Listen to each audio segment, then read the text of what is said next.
Kimia, kembali lagi di channel ini. Pada video kali ini saya akan membahas tentang a standard assignment atau tugas yang terextend ya. Jadi standard assignment ini adalah pengganti ujian akhir semester di Universitas Teknologi Petronas Malaysia. Sekarang course-nya itu yang saya akan bahas adalah hydrocarbon chemistry atau kimia migas. Jadi untuk informasi, standard assignment ini dikerjakan selama 24 jam dan ini merupakan pekerjaan individu, boleh open book, hanya ada 3 pertanyaan, just 3 questions in this question booklet, but tapi anaknya banyak anaknya gitu pertanyaannya tuh. Oke. Nah. Oke, langsung aja. Di sini sebelah kiri sobat kimia adalah soalnya dan sebelah kanan adalah jawabannya. Oke. Soal pertama langsung aja mulai. 1A. Natural gas is gaseous hydrocarbon based fossil fuel which consists primarily of methane atau CH4. Tabel Q1 menunjukkan komposisi natural gas terasosiasi yang ditemukan pada reservoir dengan fraksi minimum beratnya secara spesifik, dan quality requirement, syarat kualitas pada natural gas komersial.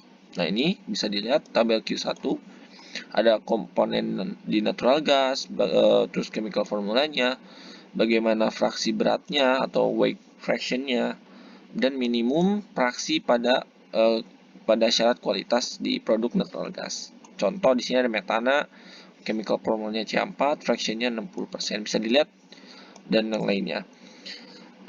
Bisa dilihat kalau si metana ini paling banyak ya di natural gas ya, memang.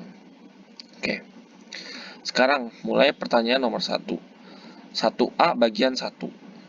Discuss why natural gas purification is needed.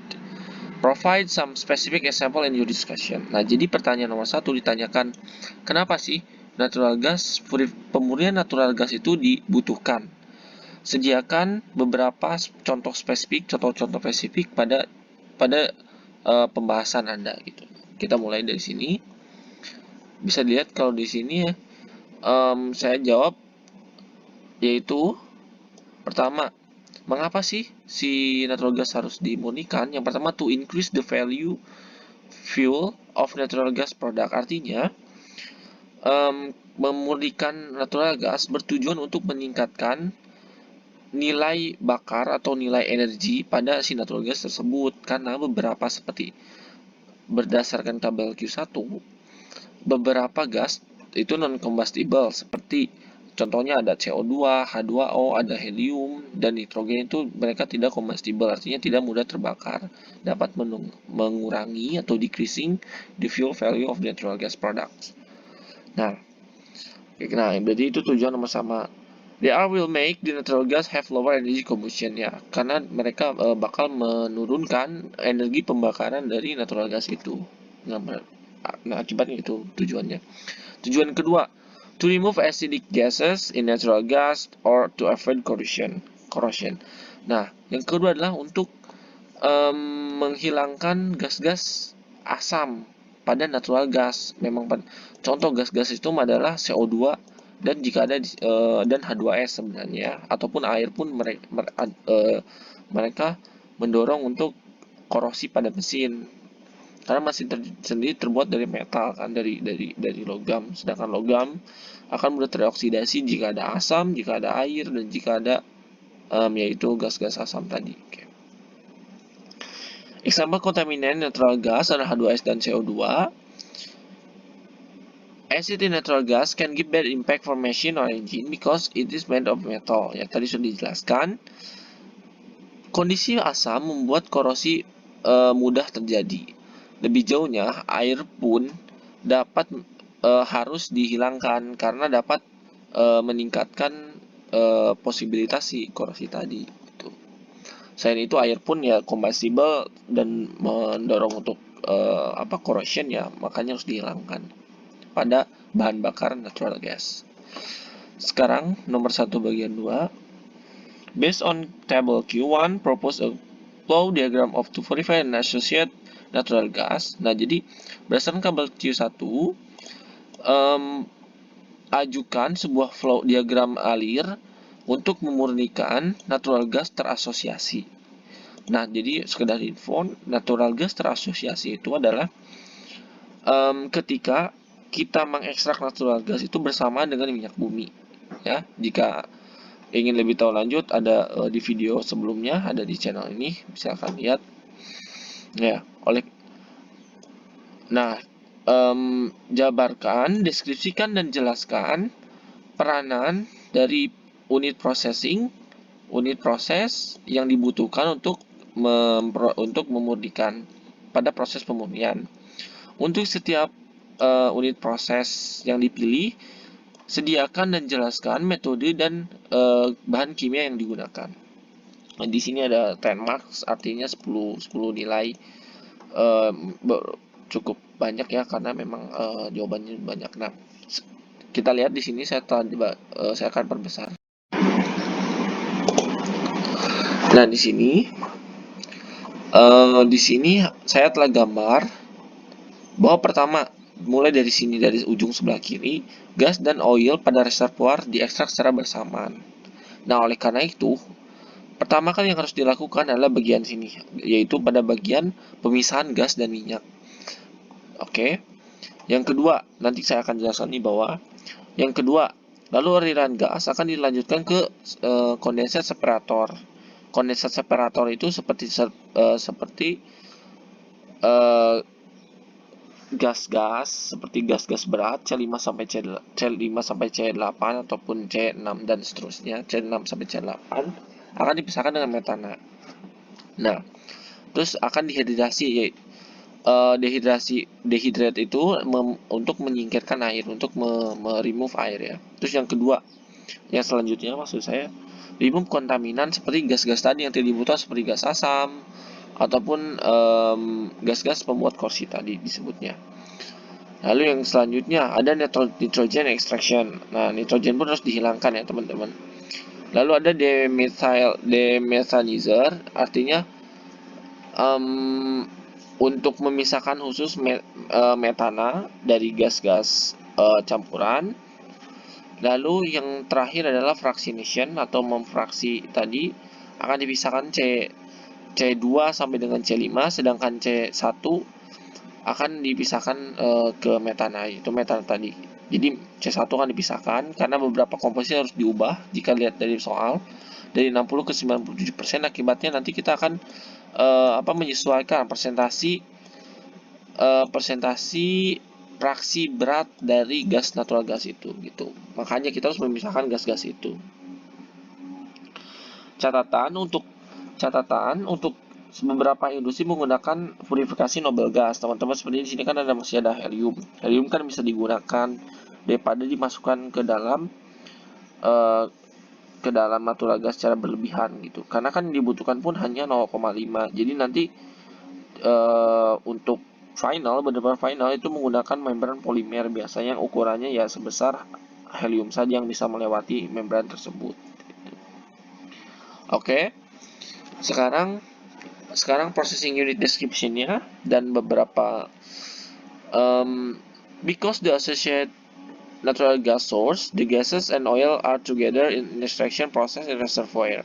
So they need to separate with and gas oil separator using gravity principle. Nah, jadi pemisahan natural gas terasosiasi antara gas dan minyak itu hanya cukup dengan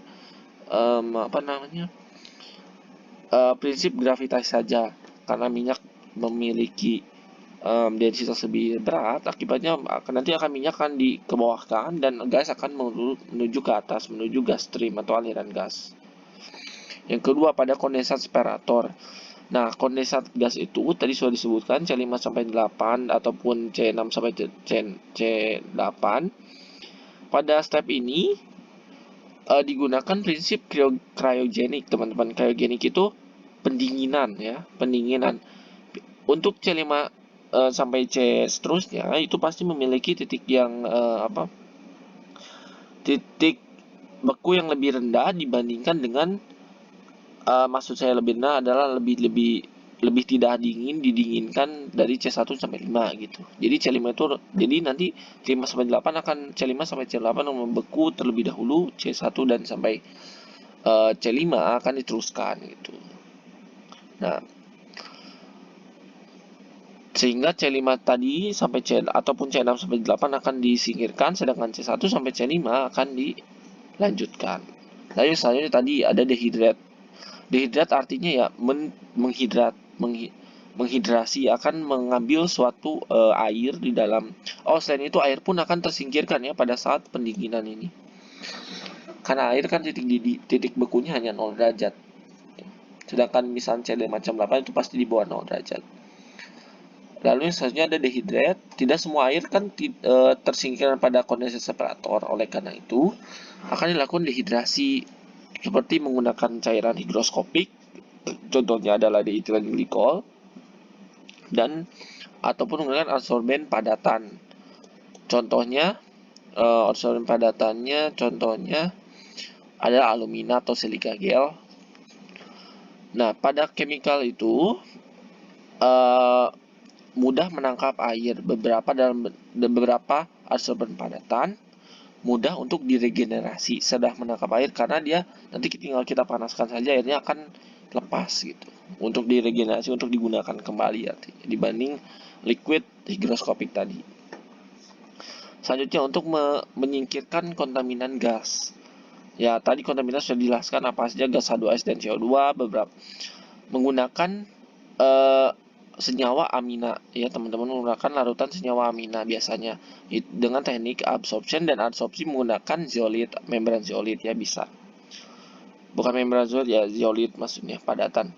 Nah, karena amina dan alkaloamin ataupun zeolit merupakan basa, akibatnya akan bereaksi dengan H2S akan mengingat H2S yang lebih asam ataupun CO2. Nah, karena itu gas-gas asid tadi bakalan tersingkirkan nanti tertangkap gitu.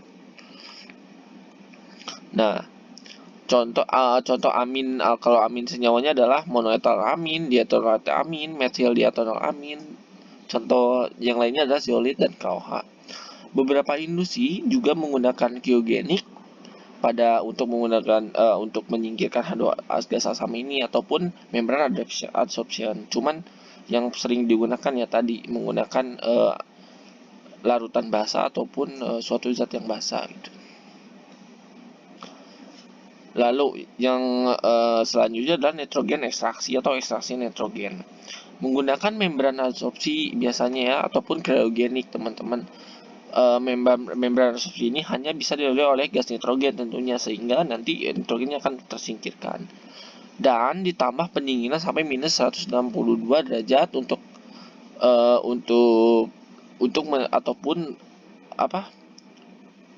mencairkan si nitrogen tadi. Adapun cara yang namanya pressure swing adsorption. Adsorpsi dan disopsi dilangsungkan bersamaan dengan perubahan konstan tekanannya gitu. Jadi nitrogennya dapat tersingkirkan. Selanjutnya ada demetilisasi atau demethylizer. Nah, ini spesial untuk metan produk, nanti akan dipisahkan dari C2 sampai C5. Akan tetapi tapi nanti C2 tentu saja C1 pun tidak semuanya masuk, tidak akan semua tersingkirkan. Tapi setidaknya benar-benar purifikasi terjadi pada demethylizer ini teman-teman. Nah, menggunakan polymembran mempunyai pore size atau ukuran pori seperti metana saja hanya yang dapat melalui porinya. Lalu selanjutnya ada fractionator. Nah, fractionator ini terdiri dari dua, nanti hasilnya ada dry natural gas, NG itu natural gas, dan wet NG. Gas-gas hidrokarbon pada dry gas contohnya adalah yaitu almost pure methane dan yang basah C2 sampai C5 ya. Kecuali metana ya karena udah masuk dry gas. Sudah deh. Nah, jadi ya memang seperti ini kurang lebih diagram flow. dari processing unit untuk gas purifikasi ya seperti ini. Sudah cukup. Nah, sehingga dapat memenuhi untuk requirement quality of products. Oke. Selanjutnya, untuk satu bagian B, significant soil and groundwater contamination by crude oil or its products may occur at petroleum refineries.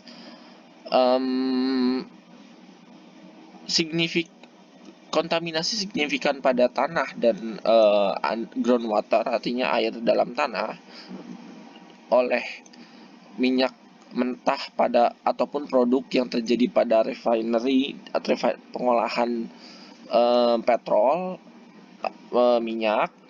Di samping itu, tumpahan pada large scale atau tumpahan pada skala besar mungkin terjadi dengan release of oil, dengan melepaskan minyak pada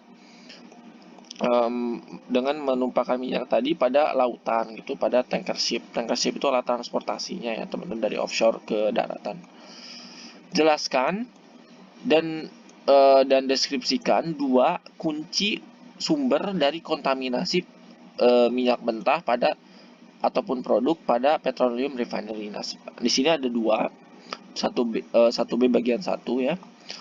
2 kunci kontaminasi pada petroleum refinery atau pengolahan petroleum adalah 2 teman-teman, yaitu ada discharge sama leakage atau tumpahan. Leakage itu kebocoran dan tumpahan. Nah, di sini discharge itu apa sih? Beberapa some refinery use deep injection. Jadi beberapa pengolahan refinery petrol itu pada menggunakan deep injection wells. Artinya wells itu sumur deep injection ya. Jadi itu nanti dia akan menginjeksi wastewater-nya dia yang telah digunakan pada refinery ataupun pada untuk menginjeksikan agar minyak memecahkan batuan agar minyaknya terambil gitu. Nah, itu pun dapat mengkontaminasi sebenarnya underground water tadi karena telah diisikan oleh air tadi air yang diinjeksikan itu biasanya mengandung garam juga. Nah, makanya itu akan mengkontaminasi tanah dan underground water tadi.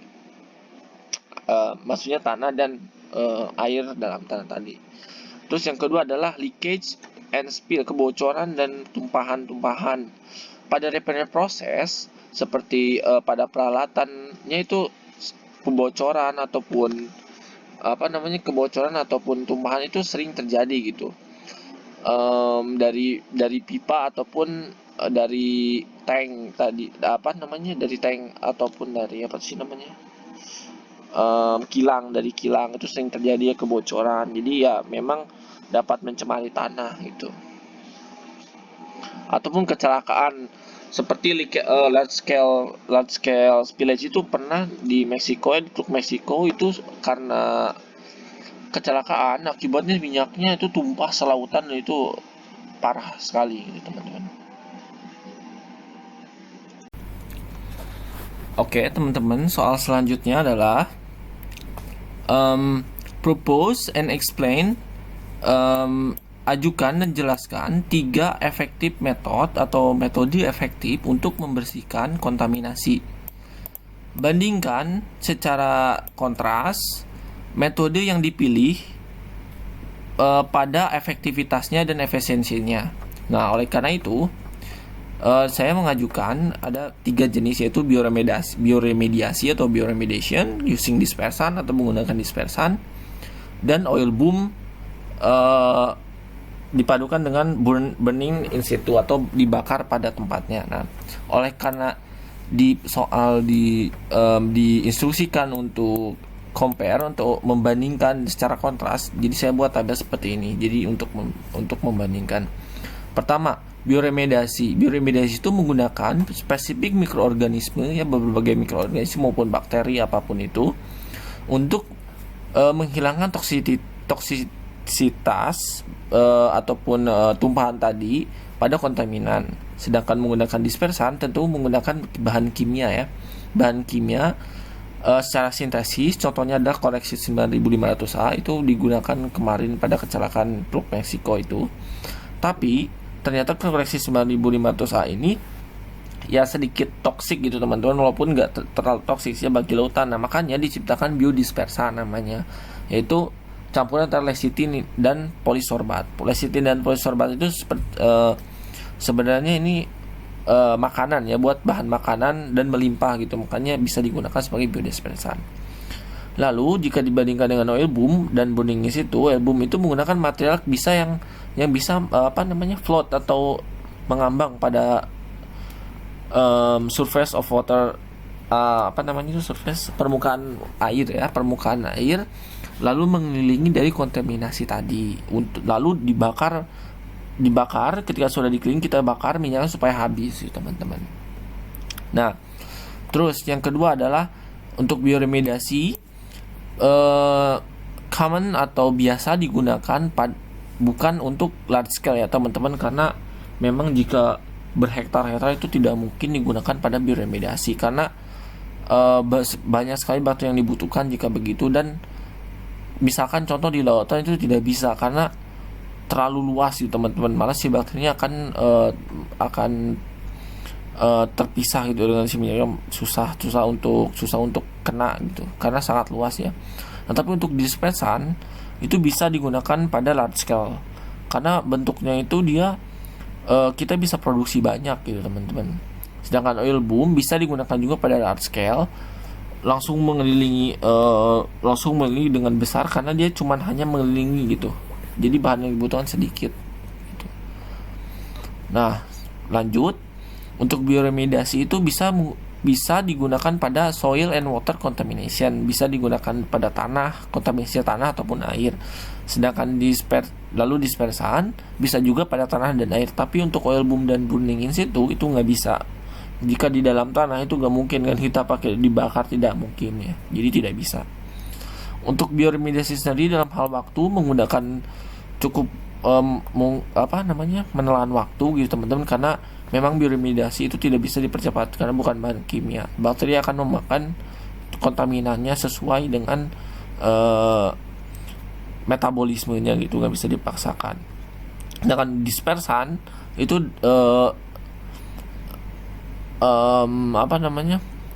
dispersan itu membutuhkan waktu lama untuk menghancurkan kontaminan ya, karena sebenarnya dispersan itu dia akan membutuhkan bakteri juga, nanti saya akan jelaskan. Lalu untuk oil boom itu cepat ya, karena itu dibakar, hanya tinggal dibakar dan sudah selesai gitu teman-teman.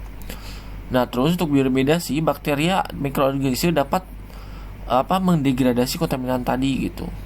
Sedangkan dispersan dia cara kerjanya itu memecahkan si molekul-molekul minyak itu menjadi droplet kecil atau butiran yang sangat kecil sampai ukuran mikro nanti, sehingga dapat mudah dicerna oleh si bakteri tadi di bioremediasi gitu, ataupun di bakteri yang sudah ada di alam gitu.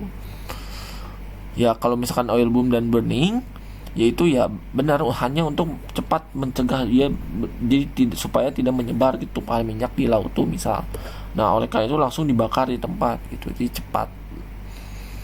Dan sekarang lanjut ke nomor 3. Could the method explain, bisakah metode yang dijelaskan pada bagian 2 digunakan untuk membersihkan tumpahan minyak pada lautan? Rasionalisasi jawaban Anda. Nah, berarti sebenarnya semua di sini kan tadi saya sudah jelaskan bisa digunakan pada di lautan gitu. Semuanya sudah bisa dilakukan. Ya karena pertama bioremediasi dispersan merupakan metode bisa digunakan untuk membersihkan tumpahan minyak di laut, karena mereka dalam form liquid ya teman-teman, ataupun dalam form serbuk gitu. Jadi dapat menyebar pada air gitu teman-teman, bisa terlarut dalam air sama juga minyak gitu. Biasanya dispersan itu kan namanya apa sih, dua polar itu, dia dapat laut hidrofobik dan hidrofilik juga dia keduanya gitu teman-teman. Jadi bisa. Nah untuk oil boom sendiri bisa di air karena dia kan dapat float, mengambang di permukaan air, juga mencegah gitu teman-teman. Jika kalian kurang kebayang bagaimana oil boom itu dan burning itu, bisa dilihat di Google gimana sih sebenarnya gitu bentuknya. Nah beberapa dispersan juga ataupun bioremediasi itu density-nya lebih kecil dari air ya, jadi mengambang gitu sama minyak, jadi nggak akan tenggelam dia gitu. Oke, pertanyaan selanjutnya. Nah, pertanyaan selanjutnya itu udah masuk ke bab lain ya teman-teman, bukan seputar pengetahuan umum, tapi sudah masuk ke mekanisme reaksi kimia pada kimia migas atau hydrocarbon chemistry.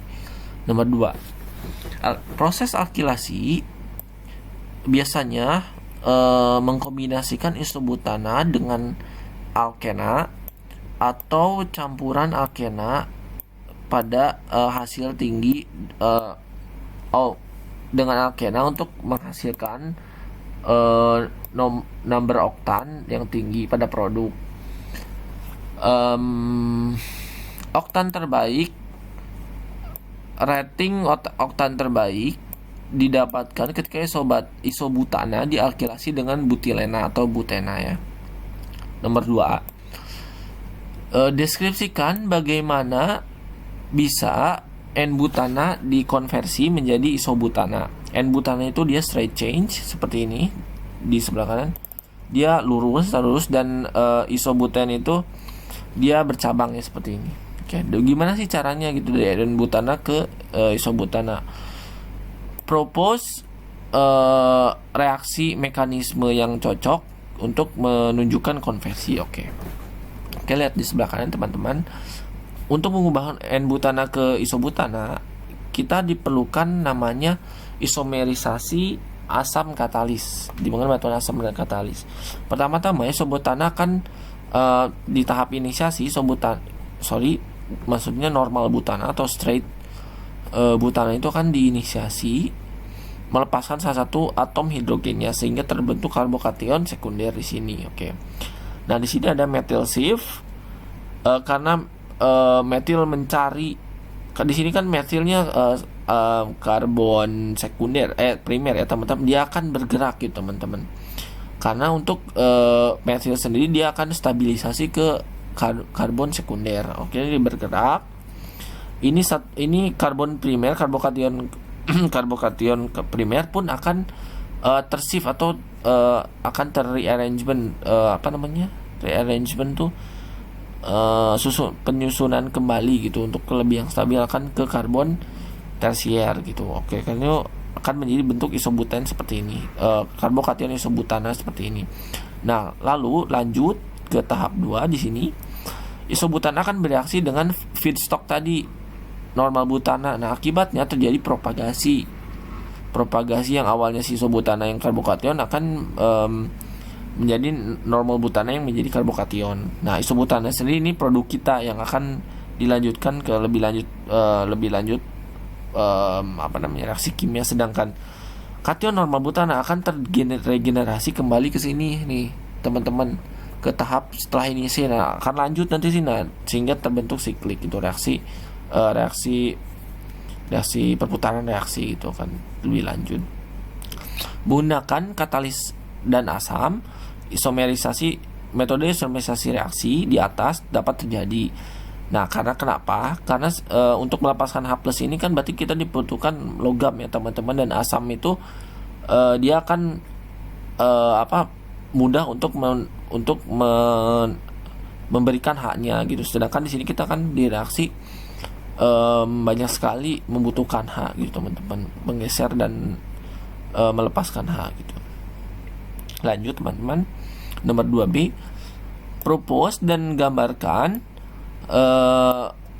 stepwise atau tahap-tahap reaksi mekanisme untuk alkilasi isobutana dengan satu pentena untuk menghasilkan beberapa dimetil alkana ya teman-teman. Jadi reaksi antara isobutana dan alkena itu biasanya menghasilkan dimetil ya teman-teman, suatu dimetil alkana produk. Gambarkan struktur dari karbokation intermediate dan final product. Explain the assumption. Jelaskan asumsi menggunakan penurunan struktur dari karbokation intermediate dan produk final. Oke. Jadi di sini sendiri saya menuliskan mekanisme reaksi komplit dari alkilasi isobutana dengan satu pentena ya. Pertama-tama sudah tahu kan teman, kalau misalkan satu pentena seperti ini, dia lantai satu pentena itu rantai double-nya itu ada di pertama ya berarti. Nah, pertama-tama ini contohnya adalah alkilasi menggunakan asam dan metal tadi ya, terbentuk H+ HlCl4 ini. Ini sebagai H+ source atau sumber H+-nya. Nah, kemudian H+ tadi akan memprotonasi si satu pentena tadi, teman-teman. Nah, H+ ini dia aturannya masuk ke C yang mempunyai H yang lebih banyak, yaitu ke CH2 tentunya kan, aturan Markovnikov. Kasarnya yang kaya semakin kaya dan miskin semakin miskin itu untuk menghafalnya gitu. Nah, sehingga C di sini plus, di sini C-nya menjadi H3 ya. Jadi karbokation terbentuk sekunder karbokation. Lalu lebih lanjut, karbokation isopentana tadi akan bereaksi dengan isobutana.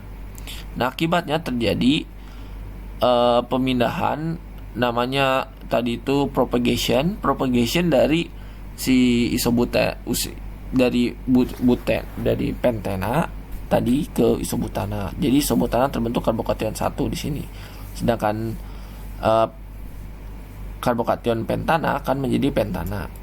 Lanjut, untuk karbokation yang tak terbentuk karbokation 1 kita labeli karbokation 1. Karbokation 1 akan bereaksi dengan satu pentena di feedstock tadi, teman-teman. Akibatnya double bond akan bereaksi dengan karbokation, menghasilkan karbokation kedua dengan jumlah atom karbon totalnya yaitu 9, 5 tambah 4 9. Nah, karbokation 2 ini akan bereaksi juga dengan isobutana terpropagasi, teman-teman, menjadi ini karbokation isobutana. Dia akan terregenerasi ke reaksi equation nomor 3 dan produk 1 tak terbentuk di sini, teman-teman ya. Nah, tapi ada banyak kemungkinan karena rearrangement dari intermediate karbokation. Pertama, dari karbokation 2 tadi akan terjadi pergeseran gitu, teman-teman, dari karbokation 3 si apa namanya ini plus karbokation itu akan bergeser gitu, teman-teman. Nah, kenapa akan bergeser ya? Karena karbokation itu dapat bergerak karena elektron dapat terkonjugasi antara karbon sekunder gitu, teman-teman. Nah, dia akan bereaksi dengan feedstock isobutana menghasilkan produk 2 ini. Nih, produk 2. Sebenarnya produk 2 sama dengan produk 1 ya jika dilihat nih. Akan tetapi mekanismenya berbeda gitu, teman-teman. Nah, terus tadi dari karbokation 3 dapat terrearrangement lagi gitu, teman-teman, yaitu methyl migration ke sini. Nah, akibatnya hasilnya seperti ini, produk 3. Nah, karbokation keempat ini menjadi dapat terrearrangement atau penyusulan kembali jadi karbokation 5. Nah, metylnya bergerak lagi 1 ke kanan gitu, teman-teman. Nah, hasilnya jadi produk 4. Nah, jadi total ada 4 produk. Karena rearrangement ya, seperti karbon tersier itu mudah disukai atau methyl migration, methyl lebih karbokation tersier itu lebih disukai, akibatnya ya produknya banyak. Jadi ada 4 produk sebenarnya dari mekanisme berbeda. Produk 1 itu sama dengan produk kedua, teman-teman. Oke. Nah, seperti itu. Lanjut. Nah, sekarang 2C. Jika karbokation intermediate yang terbentuk pada bagian B menuju beta scission proses. Jadi beta precision process nanti saya akan jelaskan. Pilih 2 karbokation intermediate dari jawaban bagian B di atas dan gambar struktur yang mungkin untuk karbokation intermediate dan produk akhir. Justify itu benarkan atau buktikan ya jawaban Anda. Oke. Pertama, saya pilih karbokation 2 dan karbokation 3. Karena methylnya itu dia maksudnya tidak kompleks ya, belum bergerak, belum adanya methyl migration sehingga mudah diputus untuk beta scission. Beta scission sendiri sederhananya yaitu karbon beta pada karbokation akan terputus ya, seperti itu ya, teman-teman. Jadi ini jika kita tarik alfanya di sini, ini karena ini karbokationnya di sini ya, berarti ya otomatis ya sudah tinggal namanya apa, tinggal ya udah, jadi tinggal di sini kan ini alfa, di sini alfa ya, ini beta. Nah ya udah, berarti dia akan putus di sini, tek gitu. Jadi sisanya di sini double bond dan di sini akan karbokation seperti itu. Untuk karbokation 3 karena betanya di sini, berarti di sini dia akan putus jika menghasilkan 3 karbokation propena, di sini karbokation etena, dan di sini dapat kita alkena, produk alkena gitu yang lain. Oke. Beta scission carbon will shift to carbon, ya karbokation dapat menggeser 2 atau ke karbon beta tadi itu. Seperti itulah. Oke, lanjut. Untuk 2D, alkilasi selalu ditemani dengan berbagai banyak reaksi samping gitu. Untuk seperti contoh, alkena dapat menuju isomerisasi, menuju double bond migrasi, karena dengan menggunakan isomer 1 pentena, tentu saja isomer yang sudah dikasih clue ya. Jadi isomer double bond artinya double bondnya hanya bergerak, terkonjugasi. Jelaskan gambar struktur dari karbokation yang terbentuk menggunakan isomer tereaksikan dengan tersier butil cation atau seperti ini.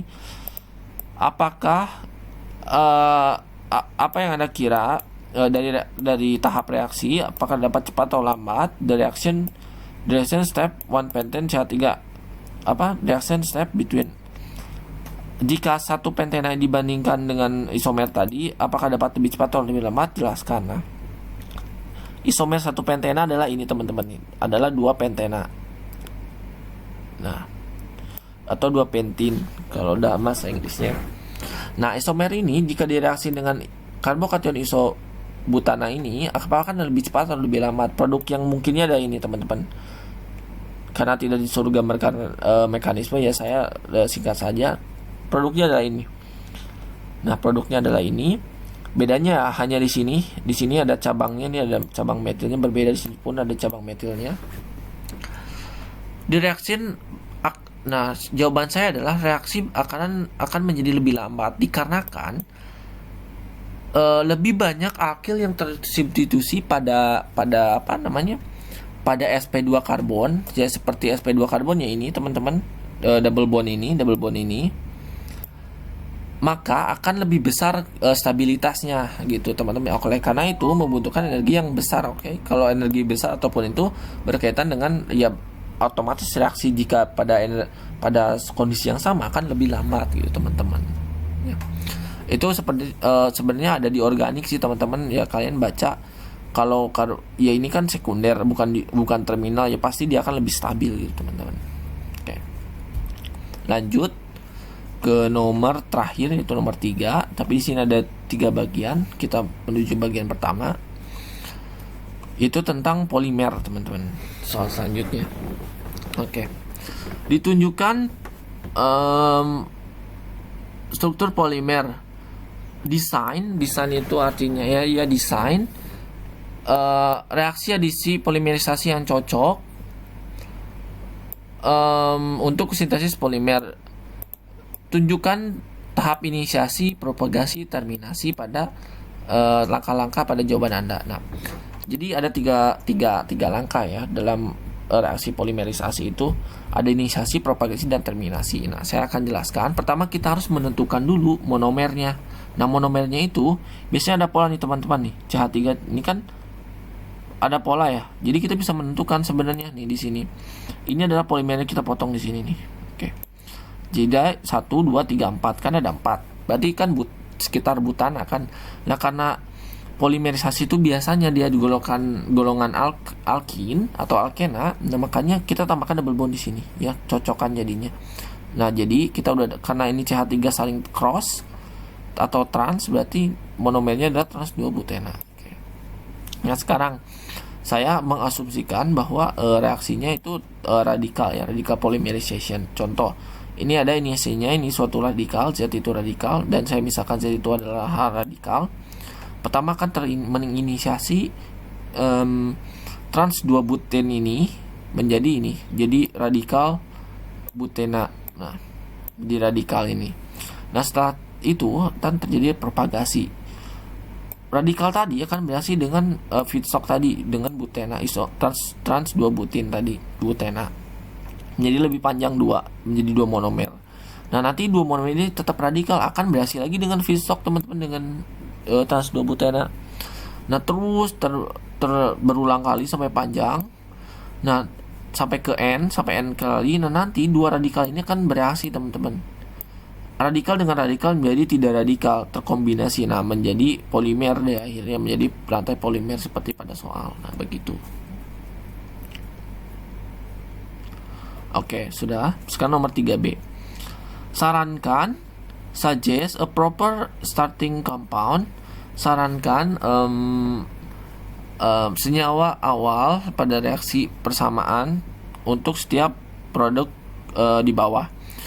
Sediakan chemical equation, persamaan kimia yang lengkap untuk menunjukkan formasi produk dan buktikan jawaban Anda. Nah, contoh, karena diminta di sini produknya adalah trialkyl borane atau boron dengan 3 alkil, yaitu awalnya berarti starting compoundnya adalah boron sendiri BH3 dengan alkena.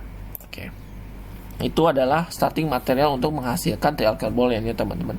Awalnya alkena itu akan si ikatan double bond ini akan bereaksi dengan B ini ya teman-teman, karena B sangat elektropositif. Dan dia akan bereaksi menjadi ikatan semu seperti ini. H dari boron akan memberikan ke H karbon H alkena ini dengan parut THF. Oke, lalu boron ini pun akan bereaksi lagi dengan alkena yang lain sampai ketiganya nih, sampai ketiga tangannya penuh boron ini, H-nya lepas kepada alken, terjadilah produknya teman-teman. Sampai 3 akibatnya bisa dilihat di sini ada 3 propen tadi.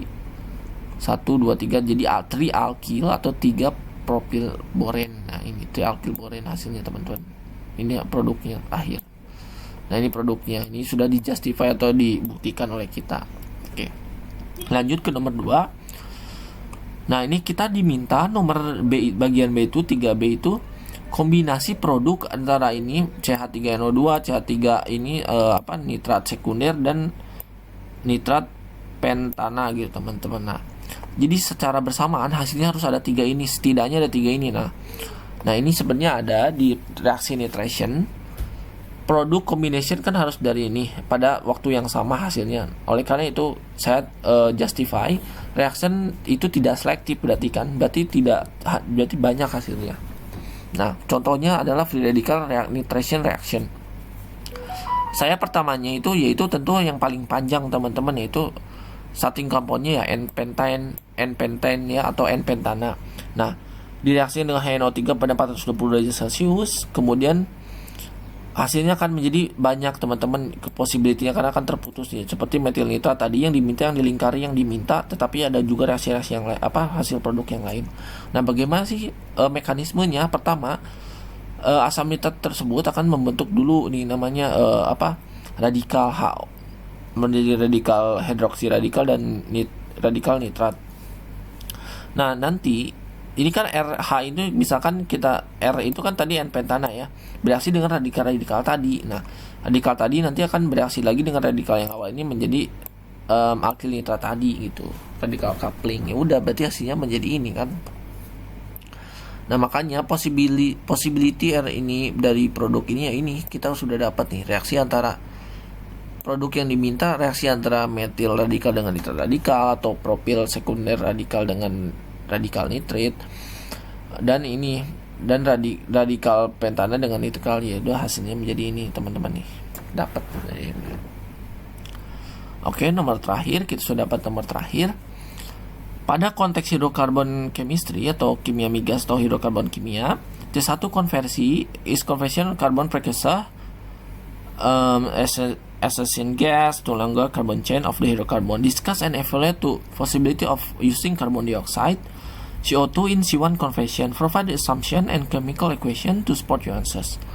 Nah, berarti kita tuh harus ceritanya describe gitu, discuss, harus mengevaluasi mungkin tidak sih CO2 pada C1 konversi itu.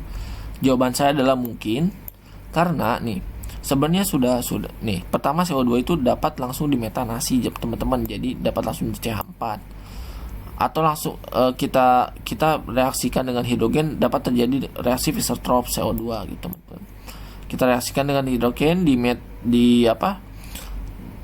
dihasilkan metanol terlebih dahulu, lalu nanti metanol dapat diubah jadi hidrokarbon yang lebih panjang gitu teman-teman.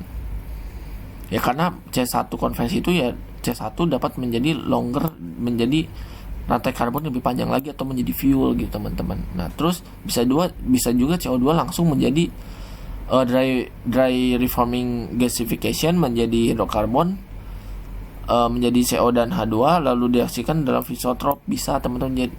Lalu yang selanjutnya bisa direaksikan menjadi metanol dulu lalu menjadi hidrokarbon yang lebih panjang gitu teman-teman. Ini ringkasan dari CO2 conversion itu sebenarnya. Nah lalu provide assumption-nya tadi sebelumnya itu. Nah ini chemical equation-nya. Reaction misalkan dry methane reforming C2 tambah ini entalpinya saya sediakan di sini. Ini dari datanya dari bukunya Franz, The Indirect and Direct Conversion of CO2 into Higher Carbon Fuels. Nah, ini saya dapat dua bukunya dari internet, Oxford and Riyadh University Oxford. Jadi saya berdasarkan referensi, datanya seperti ini sudah ada.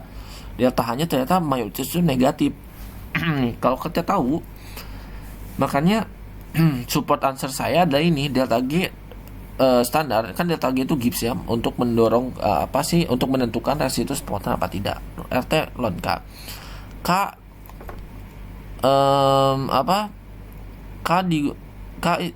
merupakan equilibrium konstan ya, atau K itu konstanta keseimbangan. Untuk ternyata kinetik CO2 proses itu disukai gitu secara kinetik, artinya dia mendorong untuk kespontanan teman-teman. Nah jadi CO2 itu also possible dapat CO2 C1 konversi itu ya mungkin gitu teman-teman untuk katalitik material gitu teman-teman. Lalu yang kedua adalah dari persamaan delta G delta H atau entalpi minus delta S. Kita udah tahu nih sini teman-teman, ternyata dari sini kan udah jelas bahwa reaksi CO2 konversi itu ternyata delta H-nya itu negatif, mendorong kespontanan teman-teman. Dan faktanya itu untuk large scale industri itu ternyata nih di sini proses banyak dioperasikan pada strongly endothermic teman-teman ya, karena delta-nya negatif kan, ini endothermic gitu teman-teman ya, berarti possible gitu teman-teman. Nah jadi itu mengapa CO2 conversion C1 adalah mungkin gitu teman-teman. Ya mungkin sekian video dari saya. Saya Fadli dari Universitas Kimia. Semoga bermanfaat. Dan jangan lupa like dan subscribe supaya saya bisa upload video lain. Terima kasih.